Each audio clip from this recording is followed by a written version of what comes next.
ఏకాదశి అంటే అంత ఇంపార్టెంటా కృష్ణకది? హరే కృష్ణ అందరికీ. రేపైతే ఉప్పన్న ఏకాదశి. ఉప్పన్న అంటే ఉద్భవించింది. ఏకాదశి అంటే ఆమె ఒక దేవత. ఏకాదశి అనే దేవత ఎలాగొచ్చిందో మనం చూద్దాము. ఒక మురాసుర అనే రాక్షసుడితో చాలా యుద్ధం చేసేసి ఒక గృహలో విష్ణువుని నిద్రపోదామని చెప్పేసి ఆ గృహకి వస్తాడు. అంటే విశ్రాంతి తీసుకోవడానికి. విశ్రాంతి తీసుకున్న ఆ సమయంలో మురాసుర మళ్ళీ అటాక్ చేయడానికి అయితే వస్తాడు. నిద్రపోయే సమయంలో విష్ణువు నుండి ఒక ఆమె ఉద్భవిస్తుంది. ఆమె పేరే ఏకాదశి. ఒక్క హ్యాండ్ తోనే అతన్ని భస్వం చేస్తుంది.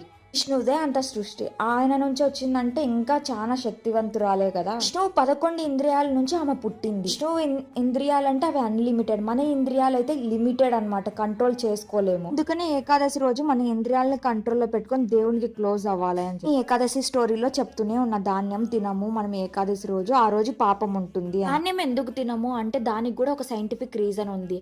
ప్రతి నెలలో 2 సార్లు లూనార్ అనేది వస్తుంది, చంద్రపక్షం వస్తుంది. 11 రోజులకు ఒకసారి మనం ఏం చేస్తాము, ఉపవాసం ఉంటాము. డైజెషన్ ఎక్కువ కాదు ఆ రోజు. ధాన్యాలు కాకుండా ఈజీగా అరిగేవి ఏంటి, పండ్లు, కూరగాయలు, సబ్బుదాన, శనక్కాయ పప్పులు, ఇలాంటివి మనం చాలా లైట్ ఫుడ్ తీసుకుంటాము. ఇంద్రియాలన్నీ కంట్రోల్లో పెట్టుకొని మనము దేవుడితో క్లోజ్గా ఉండడం అని. ఉపవాస అంటే టువర్డ్స్ క్లోజ్ టు కృష్ణ.